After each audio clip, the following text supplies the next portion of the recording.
Welcome to the International Schools Podcast. I'm your host, Dan Taylor. And I'm your co-host, John Micton. Join us every 2 weeks for conversations with international school leaders, educators, and innovators who are working and engaging in the world of international school education. And finally, just to say a huge thanks to our valued partner, Faraya Education Group. We'll jump back in later in the podcast to give you some more information about Faraya Education Group. Hi, everybody, and welcome to the International Schools Podcast. I'm here with my co-host, John Micton. How are you today, John? I'm good, and you're in Bahrain right now. I saw those pictures of Bahrain. Helicopters and barbed wire and playing golf. What a setting. I know, it was like with nodding donkeys, oil fields all around. It's interesting, you know. I've been here a few days, a week actually, with a family. We're going to have at least a month here. Really interesting, you know, really interesting countries, an island just off Saudi Arabia. I'm going to be visiting Saudi Arabia for the first time. So it's a new country for me. I've been to a lot of countries in the Middle East. I'd like to visit them all. And interesting place. You know, it's an island, a very small place, you know, but really, really interesting. You should definitely visit if you get the chance. A lot of international schools here as well. Cool. Well, today we have the pleasure and honor of having Dr. Park, who is the founder of the DQ Institute, which is the Digital Intelligences Institute, and they have been doing much work with the World Economic Forum, the World Bank, UNESCO, and also the OECD. And she has just released a book called IQ, EQ, DQ, New Intelligences in the AI Age, which we're going to talk about. And if you've not read it, it's a must get. So go to your Amazon or wherever you like to get your books. And what we'll really spend some time is talking about this concept of cohabitation with AI, privacy, and digital citizenship, and just the challenges that human beings face with the accelerated change of technology and how that's reshaping the social contract that we have with ourselves, our companies, and our governments. And I know Dr. Park will have a lot to share on that. And now we'd like to say a few words from our valued partner and sponsor, Faraya Education Group. Faraya Education Group has been with you through thick and thin, helping international schools minimize headaches and easing transitions. Whether through paperless admissions with Open Apply, curriculum-first learning with ManageBack, or school-to-home management with Schools Buddy, Faraya has been your partner. What's more, Faraya has been expanding with additional services, including professional development for international school educators. Mini PD is a professional learning platform by practitioners for practitioners. With a global community of learners and coaches, Mini PD makes the learning experience more personal, flexible, and equitable. Looking for a PD solution for your school or something for yourself? Sign up for an individualized coaching and enjoy a 10% discount using the code ISPodcast. Head over to app.minipd.com. That's app.minipd.com to book your personal learning coach today. Mini PD, embracing the learner in every educator. So, Dr. Park, a huge honor and privilege to have you here today. Welcome to the podcast. And if you would mind just kind of giving us a little bio, kind of a little journey of, how did you get to where you are today? First of all, John, thank you so much for your kind invitation to this important podcast. Yes, my name is Yuhyun Park. I'm founder of DQ Institute. I don't know where to start about my journey. I'm trained as a statistician. I did a PhD in Harvard, and I worked as a postdoc in Harvard Public Health and Medical School. So my research back then was on developing the algorithm for DNA chips and cancer research. And then I moved out of academia and joined the Boston Consulting Group, where I experienced tech and media industry. So I started my journey of social impact journey in 2010 in Korea.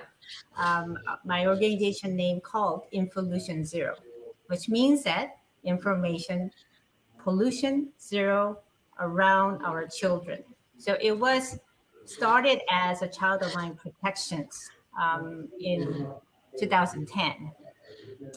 And I actually shared my personal story, how I started the NGO.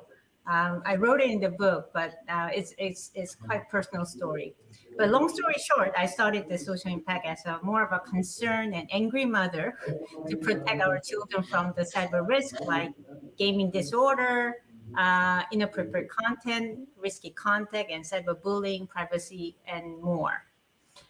So if you think about 2010, there was a time that this awareness about that cyber risk was low. When people see the newspaper about the cyberbullying and suicidal incidents because of that, or gaming addictions and more, they consider back then as a story of some bad children.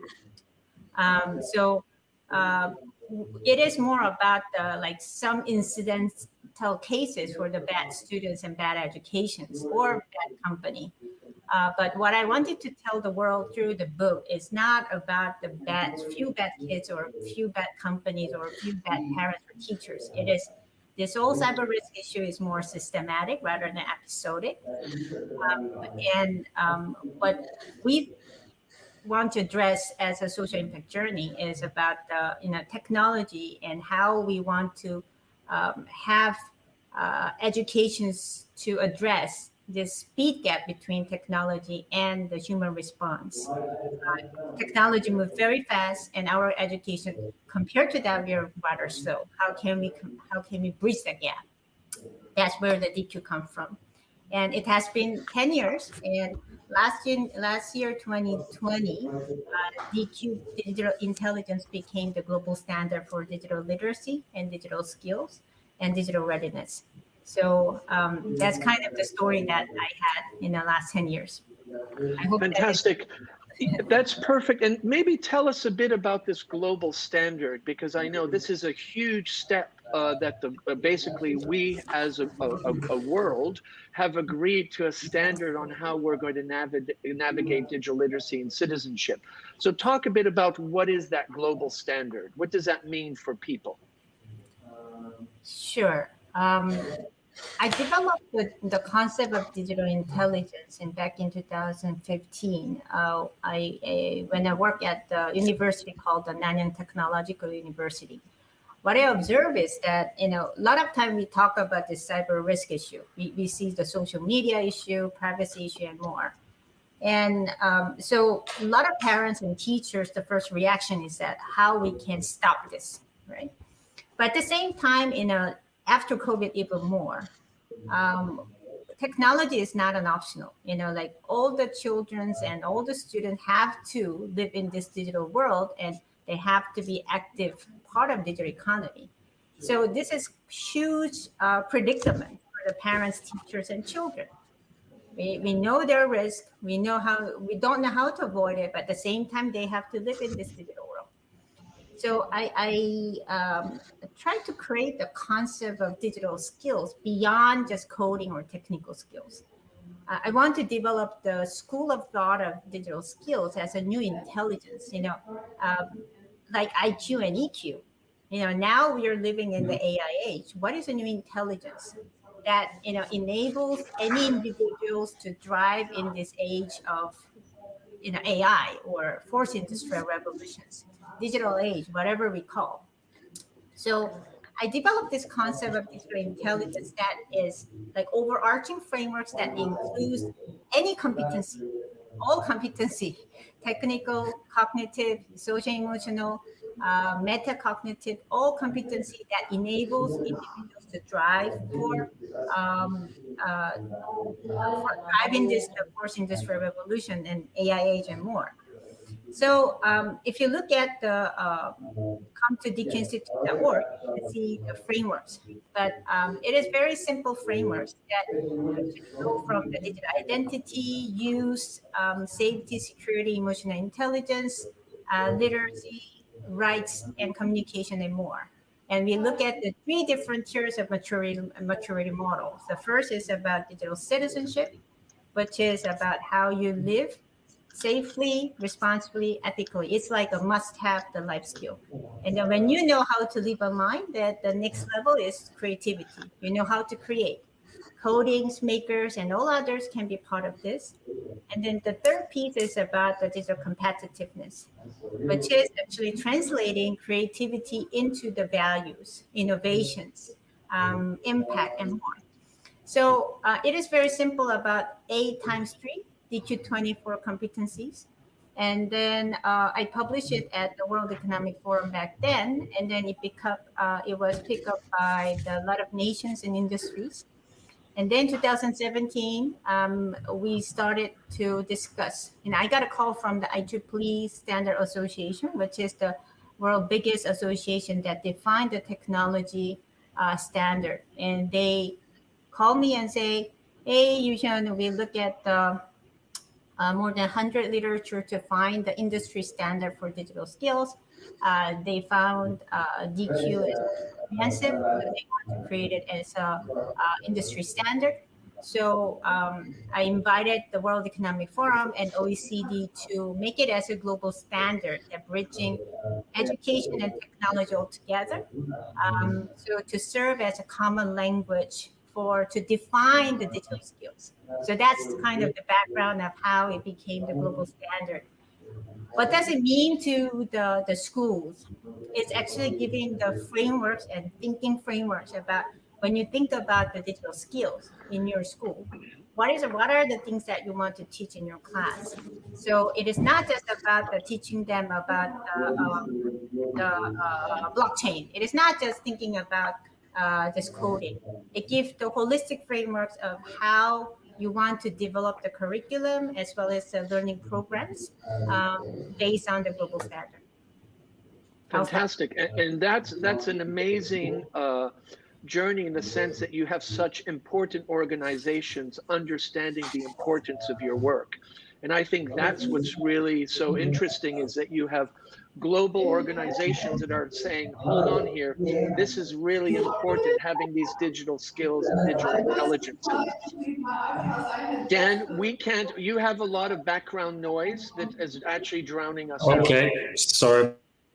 Okay, yeah, sorry, Dan. But I think Yuhyun, in your, I want to transition to your book, because in your book, IQ, EQ, DQ, New Intelligence and the AI, you come up with 2 really strong concepts that really resonated with me.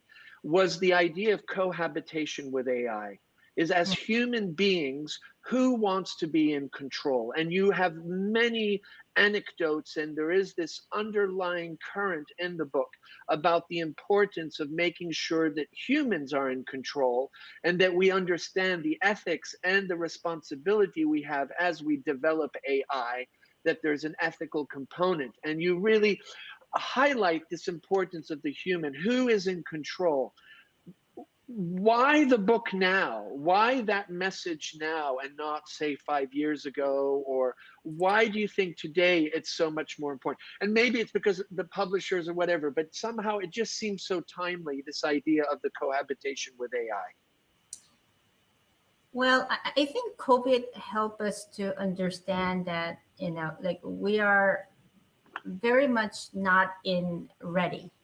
And after COVID, we are forced, whole world is forced to the fast digitization. If you think about it, learning is on the digital, working is on the digital, and it forced us to be in the digital economy in very fast scale, fast speed and a large scale. But my question is, are we ready to be in the fully digitized society? We may be ready in technology-wise, but we are not ready in human-wise. That's what I meant by the speed gap. And a lot of time when we have a speed gap, we just give up. We don't know what to do. And sometimes many, actually even leaders, think that AI is a solution. We treat the AI like a god. And somehow they know the right answer. That's what people think. But what I want to address is that it is so important for us to think about how to create the inclusive society that everybody in the world can be ready to live in the digital world in a safe and with the well-being. right? And that part is a so important question, but we didn't really address that. So for instance, it's like it was very recent that Facebook changed their name to Meta and say they're going to shift to the metaverse. And there's so many new revolutions comes up in technology wise. So it is like a moving into new universe, right? It's a digital universe. But if you think about if you're moving to like you're in Bahrain, so you're moving to, let's imagine you're moving to Bahrain, right? And the first thing that you're going to check is that, is it safe for my children, right? Is there school there? Is your neighborhood is civic enough, right? That's the first thing that you're checking. But we didn't check that when we are moving into the digital world. We are somehow just believe that technology will serve to solve the problem, but which is not the case. So I think it's what my book is trying to say is that how can our be ready for the fully digitized world, and what is actually competency we want to ensure every individuals to have, especially starting from the children. And I don't know whether I'm answering your question, but that's a background that I want to think about ourselves, like how to critically thinking that, we are moving into the right direction. But I think that's so important, the analogy that you shared about, moving to Bahrain, and that so often we look at the physical world around us to define if we're safe or it's appropriate. But we often are not aware that there are all these digital forces around us. You join apps, or maybe you move to Bahrain and you have to register, or whatever it might be. And one of the things that I think that really is interesting in your book, you talk about this idea. It's almost like a Faustian relationship. We have drunk the nectar of technology, love it, but in kind of, because we love it so much, we're sometimes maybe not as discerning or as critical or self-reflective on how it's impacting us. I mean, notifications is a great example. When you're in a restaurant and somebody puts the phone on the table, even though they're not looking at it, the phone suddenly creates something. There's a message here, is the phone has importance at the table. But if there are no phones at the table, it's a different. So those kind of nuances is something that I feel that you've really tried to address in your book. And maybe for you, what are some key lessons as you wrote the book and reflected on these things? What are some things that you walked away saying, wow, now that I've had this experience of writing the book and highlighting these things, what are some of your own personal learnings based on that process of writing and highlighting these very important aspects that are in the book? Wow, this is deep, John. There are actually several things. So I can go to the multiple dimensions, but when it comes to education, since we are talking about you're a STEM teacher, education-wise, a lot of teachers not feel they're not ready for the digital world, right? And then I hear a lot from the teachers that, oh, my student's better than me when it comes to technology. And they actually step back. But if you think about TikTok, right? For instance, TikTok, it started from 2015 or something, 16, the less than 5 years, So, and in all this, like you mentioned about social media and social media tactics to draw the people in. It's actually born our generations as well as the younger generation. It's nothing new. It is not only for the young people. So it is important for teachers to understand, take back your power. Like don't give away your power just because of technology, because you feel afraid about the technology. I think it is so important for parents and teachers to be confident to be the teachers. So there is actually a new report released that shows that, after COVID, they found that, like more middle-aged and more experienced teachers have a better learning outcome using even for the e-learning compared to young teachers who are much more tech savvy. So it is not about the technology, it's really the human aspect. So one thing I always want to tell the teacher is that don't step back because you don't feel like comfortable about the technology. Actually, you are the master of the class, and you are the one who is actually having much more greater power than technology on students. So that's the first thing I want to share with the teachers. And when it comes to like technology addictions and others, a lot of people are afraid of all this issue that we saw from the newspaper about the privacy concerns and addiction concerns and the cyberbullying and others. And one thing I wanted to tell is that we shouldn't be afraid. It is something that we can learn as a skills, and then we have to be active participants of this ecosystem, and you make a voice to correct it. So it is important, even for the social media, we have to know how to take the control back. Notification, you can turn the notification off. It is the simple digital skills, but it is important for you to aware first what is important in your life, how you can actually prioritize your life to for you to take the control of your life within the context of digital economy and digital life. So again, it is important that you aware first. You can manage. It is not something that you cannot do. So take back your power. That's the first thing that I want to say to the teachers. Great. Dan? I got one thing to add. I'm really interested in the whole technology addiction, digital skills. I'm curious if you think, I'm taking like a very concrete example. If you think the situation is getting worse as your mobile phone becomes omnipresent as something you have to use. So I'll give you an example. Here in Bahrain, one of the COVID restrictions is they got rid of menus in restaurants. So every time you go to a restaurant, you get a QR code, every single person takes a picture of your QR code, and then everyone's got their phone out. And then because they've got their phone out, they're already doing things. And even, for example, I'm probably extreme, but my phone is my car key, it's my house key. I don't use physical bank cards. I use that. Do you think that because this device, and there's a lot of huge convenience, do you think that's accelerating technology addiction? I know it's a very specific example, but it's something I'm kind of really interested in at the moment. Sure. I think, we can demonize the technology by its misuse. Technology is part of our life.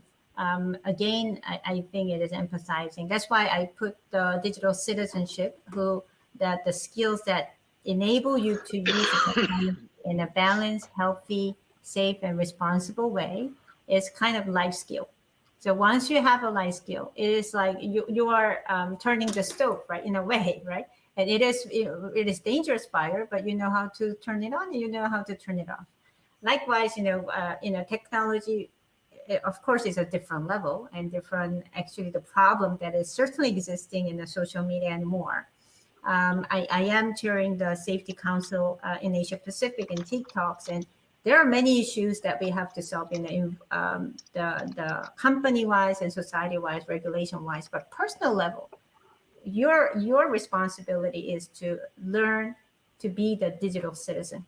And that skill is such an important skill and must-have skill for any age group, but unfortunately, it has been quite missing in the educations. So this is a part I want to actually urge the esteemed educators like both of you to how we can ensure to impart and empower individuals with the digital citizenship skill, which will be enormously important. And then I'd love to support if there's anything I can support the teachers. And Yuhyun, one of the things that I think Dan highlighted, and also you were mentioning, often educators and parents feel somewhat disarmed or at a loss on how to engage with these topics. Partly with the accelerated change, they often feel they're not able to keep up. This is often a common narrative, or you don't even keep up, you just play. You just are part of the accelerated change and you just embrace it. What do you think are some messages to those parents that sometimes feel disarmed? They have emotional fights with their children because there's too much screen time, not enough screen time. When do you give a phone to a child? When do you give the iPad? I'm thinking of Dan, who has two lovely little children. I'm just curious, what is your own thinking about when is it appropriate to engage with technology? And I work with a lot of parents, and that's the most common topic is how much screen time is enough? How do I feel so out of touch? I don't know what they're doing. Can I trust them? And I'm just throwing out a lot of things. What are some of your thoughts on this topic? This is a huge question that every parents around the world asking the same questions. So you may know it is already the removed from the American Pediatric Associations that they suggest to limit the screen time under 2 hours for for children's. And also the young infants and other no screen time. But is it realistic? And the reason they actually remove it is because now this digital device and connectivity is so ubiquitous, and it only brings the frustrations to the parents having those regulations. That doesn't mean that it doesn't affect this extended screen time impact on children's, in not just children's and also adults, on health, in mental health, physical health, and more. So it is important for us to change the narrative about okay, if you're playing too much game, you're bad kids. No, it is unhealthy for you. So it is more about the health issue, and I see that too much screen time issue is about the public health issue. So, but if you think about after COVID, people stopped talking about screen time because we are 24-hour surrounded by it. And it's kind of, we don't even have a choice to escape from it. It feels like. That's where we are now, but that doesn't mean that it is healthy. So for the parents, related to the how much screen time is enough, or I think we need to change the narrative. What kind of the quality screen time that each one of us have. We can check nowadays about how much screens used for each different app. Is it for the learning? Is it for the entertainment? Is it for something essential, talking with your grandparents and more? Is it for the communications? So we have to think about how well we spend our time in digital world, rather than just pure the number of screen time per se, because it is inevitable. But at the same time, it is important for the parents to understand what is the health impact without just being on the small screen constantly. This is very important. And the second thing is about that when I talk with the parents, it is important and for children to have a good sleep. I usually suggest that take out the device from their bedroom. Let it alone. It's giving them a better score and better sleep and better performance in every dimension. Just let it alone. Just take out the device. Device means computers, mobile, TV, laptops, whatever. Then they were going to have a much better sleep to start with. Let alone is a big battle. If it is about the teenagers, they will say blah blah blah blah. But parents also take back your power. It is important. Checking Snap is less important to have a quality sleep. So we want the digital parenting to start as early as possible. If you come to dqinstitute.org, and if you come to if you see my book, there's several parenting tips I gave. But I want to always start from the day 101. Number one, you need to have the family rule, media rule, that actually goes both ways. You, not just children, all the parents are now addicted to the technology. And look at our life cycle, how much time that you're using the YouTube, Netflix, and more. So if you want to control your children's screen time, you also have to control your screen time, and having the family rule. Number one, sleep well, no device. No device. Actually, I can give you tons of evidence how the device next to your bed can affect negatively your health in mental, physical, in all level. Number two, eat together without device. Just having those basic rule. And number three, try to balance your online and offline life. And number four, check your time, how quality time that you spend, and you talk with your children. Number five, when there's a problem, you should be the first one that your children should come to. That's very important. It is not about the filtering program. It's not about monitoring program. Trust between the children and parents is the best protection of children from the whatever risk they're going to confront with. So even just having this 101 with this 5 rule, that is a good starting point for you to have the confidence in your digital life. I'm not saying it is easy. It is a very huge battle with your children, but start as young as possible. Thank you. Dan, I'm just curious, as you're very tech savvy and you're in the IT industry and education industry. When you hear Dr. Park speak, and with your own children, what are some of your own thoughts? Because my kids are adults, so I can't do anything anymore. Yeah, she's absolutely right. I agree. I mean, it's the part you've got to look at yourselves, because we are definitely, guilty of this. Like sometimes we'll be, in the evening, we'll have a phone out. We'll just be looking at something on the phone or have the laptop out. We're pretty good about not doing it during meal times. But yeah, exactly right. It's about looking. 2 things you said really resonated. One is it's you've got to regulate your own use, because children will mirror your behavior to some extent. So if you're always on the phone or the laptop, like I tell my daughter, she's only 2 years old, and she already knows to pick up the phone and say hello, hello, hello. She knows, she does that like a toy, and also the bedtime.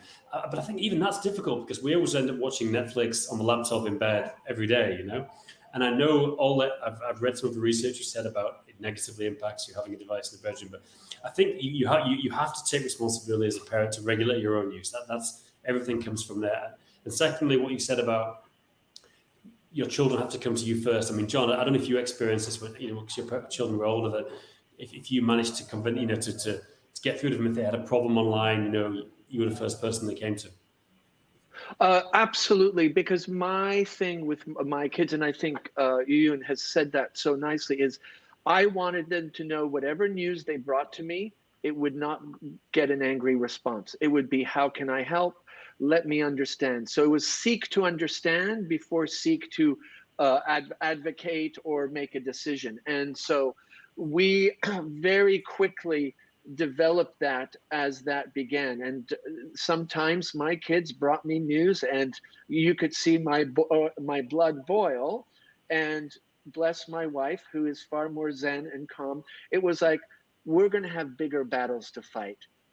There are going to be much bigger, and it's about picking the battles. And not that we were perfect in any way, but one thing is we never let and this is quite a few years ago, it was at the beginning of this whole thing, is we had a digital basket. We did not let kids take devices up to the bedrooms. They had a basket in the kitchen, and if they needed to contact their parents, they would come to us, and then we would do the phone. So what we tried to do is, when they were not within our reach, the kids that were visiting my kids in play dates, we really made sure technology was not part of that dynamic, because we might have a moral or a perspective on how to manage that, but we never could really understand what everybody else was doing. So, and I feel blessed, because the devices were not so persuasive that we wouldn't have had phones around the dinner table.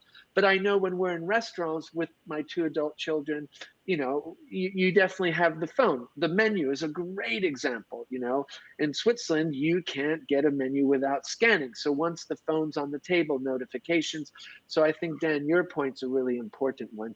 I think, as Dr. Park says, it's so complex and so demanding to navigate this. And I love your 5 rules. I think those are so powerful. What is really powerful about them? They're very doable. It's not like you have to move a mountain. It's about a lot of self-reflection and just balance, I think, in this idea. What was interesting, you used the word healthy. That's a very different narrative. That's far easier to talk about health than this is bad and good. And I think that's something that really resonated. for me. And I know, Dr. Park, you were often talking in your book about your experience in South Korea, because there has been that connectivity at a much higher level and much sooner than maybe what we got in the West. And I know that really impacted your first NGO. Do you feel today that that has equaled out? In other words, the type of usage of technology that you saw in South Korea, that you talk a lot about in your book, which was pretty much everywhere, do you see that now more of a global thing, and it's the playing field's evened out, not for the good, but that maybe nowadays we all are dealing with things that maybe some of the South Korean community was dealing with before us? Sure. And we published the first actually global report with the World Economic Forum in 2018 and the title was actually Outsmarting the Cyber Pandemic. Now the pandemic is not a popular word per se, I know, but the reason I put the cyber pandemic is because, we found that at the time we looked at about the more than 20 countries around the world and look at the cyber risk exposure of children. And what we found is a very consistent across the culture, across the regions. And we found that 56% of 8 to 12 years old children have experienced at least one cyber risk. It is not exposed to cyber risk. It's every children may be exposed to cyber risk. Is 56% children have experienced at least one cyber risk, including cyberbullying, gaming disorder, symptoms, as well as the risky contact and violent contact, and the cyber threats and more, misinformation and more. So if you think about this, it's 8 to 12 is a primary school students, and offline meeting is around the 10% to 20%, and the cyberbullying is about the 40% to 50%. And if you look at this actually very consistent pattern around the world, what I observe in Korea, yes, you're right. We observe in a very early stage compared to what is now we see everywhere in the world. It's very consistent because how we use and how the digital technology is actually have been deployed their technology into the society is similar, and what we see the outcome of it are similar. So it is very important for us to see that this is actually the global health issue, and it is something that we have to deal with in a very multi-pronged way. So it is not just about the parents and teacher issue. It's also societal responsibility. Government have to put the right regulations. I'm very glad to see that there's new Online Safety Act starting from the UK, US, Australia, and more is coming up. And it's also social responsibility of technology. And now the technology company have to have a transparency on how the algorithm work and how they protect minors and more. So I would love to see more to come to ensure that our ecosystem is getting healthier, especially for the protection for the children and minors. How do you then navigate? So you bring up the technology companies that a lot, if you look through the pandemic and look at the stock market and profit margins, technology companies, the pandemic has been a silver lining. I mean, they've never done so well. What responsibility do you feel these technology companies have to support this narrative and be proactive? Because the TikToks, the Snapchats, there is a benefit to our addiction and this dopamine hunger that we have. Talk a bit about your own, because you do talk about in your book some of your contacts with technology companies and governments. What are some things that you're seeing maybe in your space that technology companies might be starting to be more aware, more proactive? I think it's so important for a technology company to also take the leadership on this because the rate of speed of technology actually company is moving is such faster, much faster than how government and education field can move into. It's just by nature. So it is important it's not like catch me if you can. It's more about they need to have their ethical principle, moral principle have to be embedded in their business plan and their business model and their business practice and principle.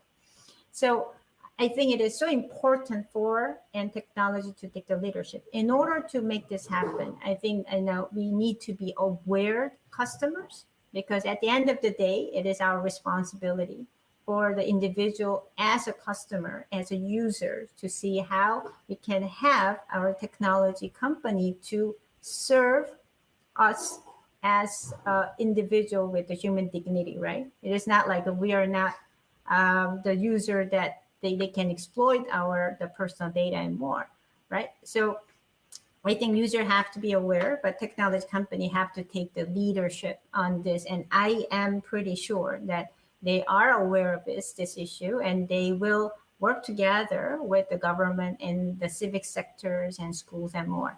And another thing that is very important for technology company is their responsibility for the education sectors, because I think it is digital skills is so important, and they're the one who have the best knowledge and competency to impart, to equip the teachers, students, and parents to have the right digital skills to make a better ecosystem.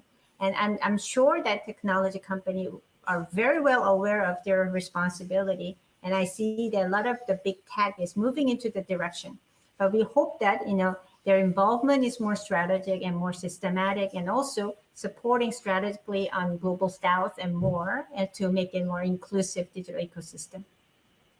Well, that's great. And I think, you actually are now seeing, and Dan, you might have some things to share on this, is this Apple's, their whole thing is this privacy matters. So that's kind of their new tact. I don't know what you think, Dan, about that approach. And you work very closely with Google. What are your some thoughts about this idea of technology companies' responsibility?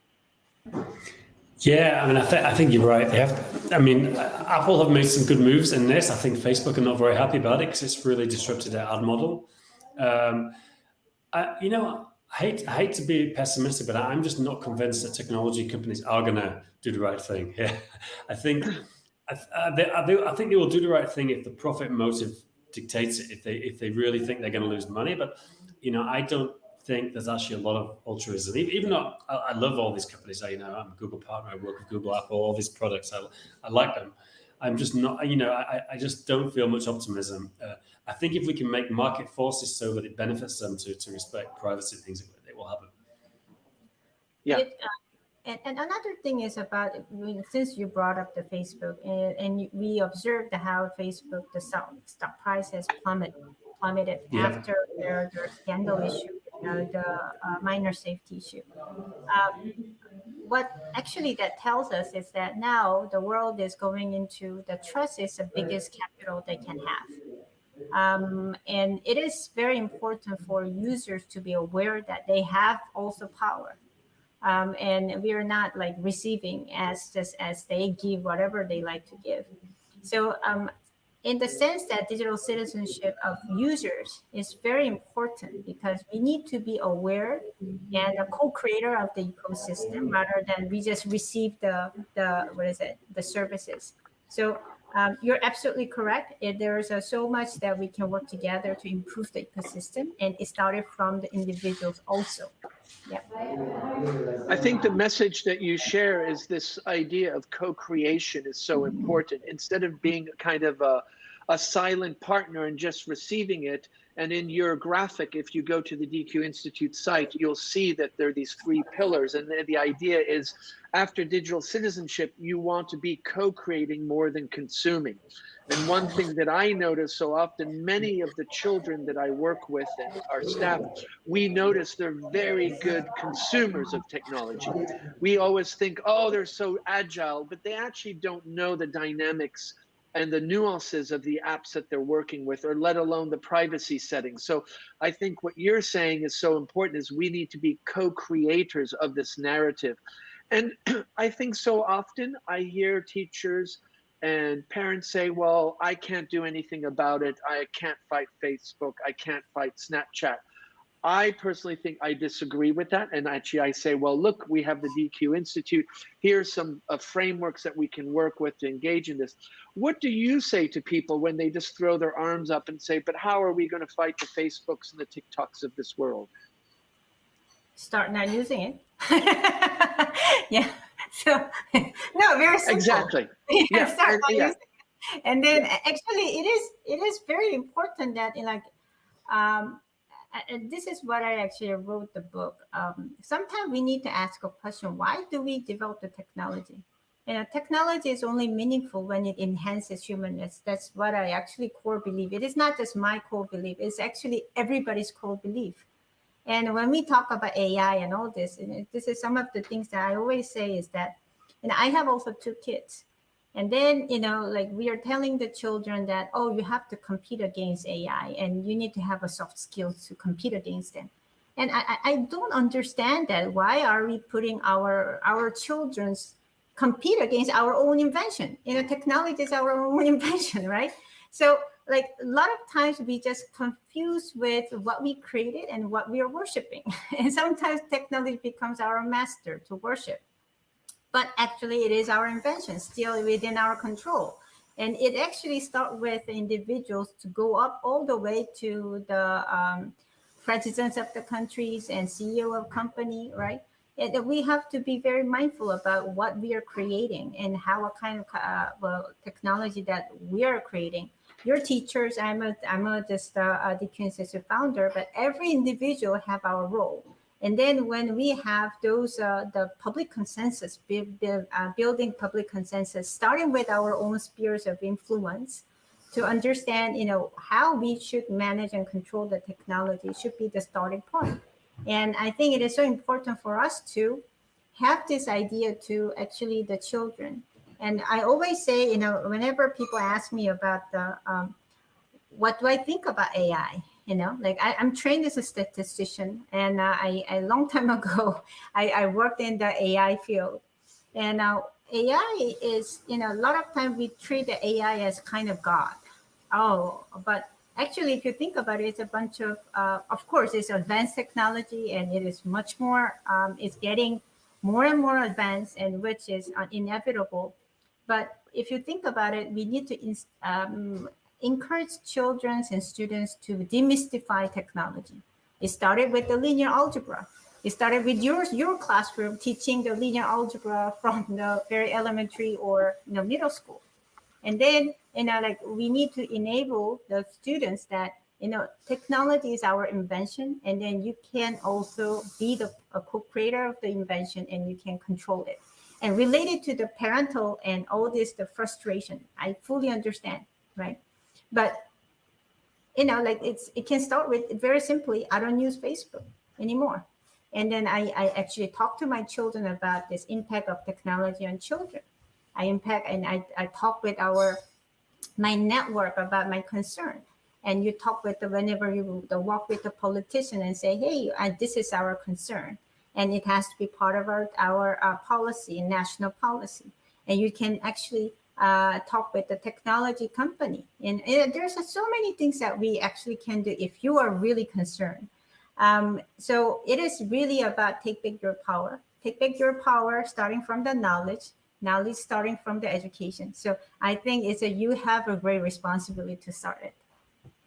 Absolutely. And I think so often we underestimate that responsibility as educators and people in the education technology space, that there is that narrative and we need to be empowered. And we do have such an impact. And I like the way you say we need to demystify AI. There's a bit of this magic behind it, but you're right. It's a bunch of, ones and zeros and codes and algorithms. And it's a bit about we learned how to read and write. Well, we should actually understand, maybe we don't all need to be coders, but we all need to understand what makes coding tick, what runs AI. And I think so often we just, as you said so rightly, Dr. Park, it's not magic. It's actually something that humans create, and we have a certain amount of control. Dan, any thoughts on that, kind of the idea of the AI demystification? Yeah, there's a couple of things. One is, I think just as educators, it really emphasizes the fact that I'm definitely the belief that children should all have some basic technical education, because if you essentially have entirely no technical knowledge, I mean, AI and computers, it's essentially witchcraft. Like, they could be goblins inside this laptop telling you what to do. And I know plenty of people like that who don't have the faintest idea about application layers and basic things and algorithms. So I think it's just so important to, I don't know what you think, Dr. Park, but just getting some basic education for children. So that it's not, so it is demystified. I mean, everyone has a different level. Some children want to be programmers, some want to be, a dancer.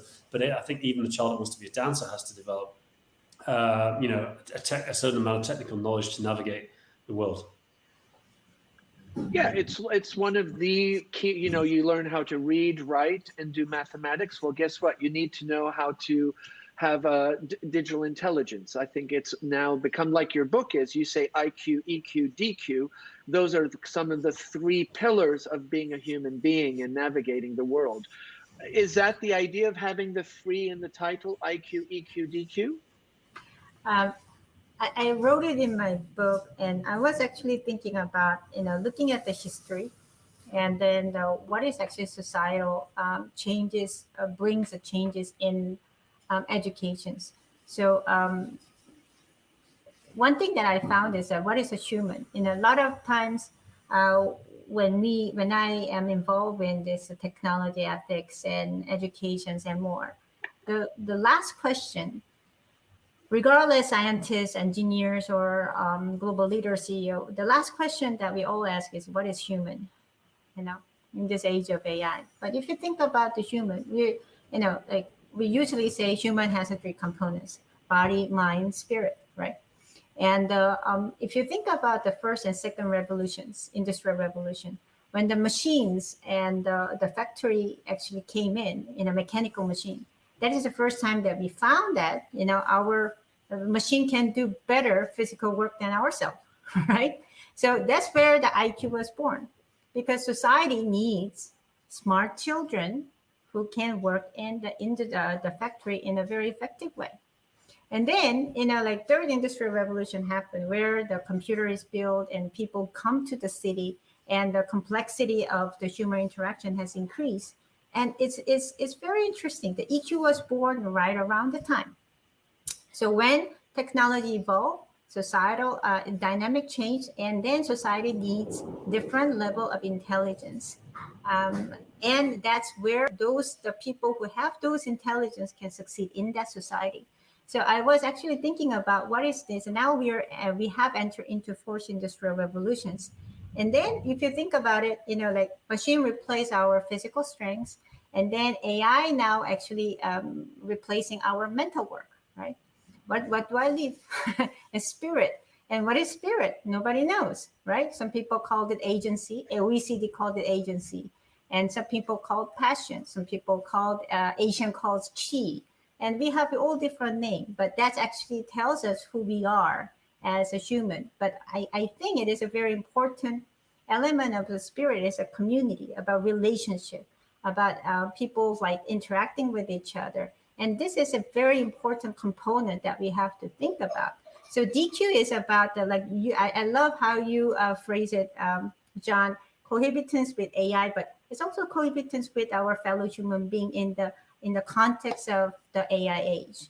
And what is actually the knowledge that we have to have? What is the competence we have to have? Skills, attitude, and more. So that's why I put the IQ, EQ, and now we need a DQ in the AI age. And I'm so curious what's going to be the next 2 letters here in 20 years' time. We'll come back and have a podcast on that. Absolutely. Thank you for that. Dan, any closing questions? I think we've had such a rich conversation, but I know our time is soon up here. No, that was really, really interesting. I think it was a great way to finish it. So yeah, nothing from me. Thank you, Dr. Park, for your time, your wisdom, and really hats off to you, to all the work that you and your team have done, being connected to many educators. I know this is a very rich resource. We have our 5th graders that have their DQ cards on their desks, and I teach a grade 6, and we always start with the 8 DQ cards, and whatever we do, we said, what card might you use? And it's so interesting how kids can really connect to this, because it really makes sense to them. There's purpose. And I think this work is something that I really invite our audience and listeners to make sure to go to the show notes. Dr. Park's biography is there. And you can also follow her on social media. And then, of course, links from the DQ Institute and her book, IQ, EQ, DQ, New Intelligences in the AI Age. Dr. Park, thank you so much for your time. And we look forward to being in touch and connecting here when you're ready for the next 2 letters. Thank you so much, John. And then it was really, really fun. And thank you for having me. Thank you very much.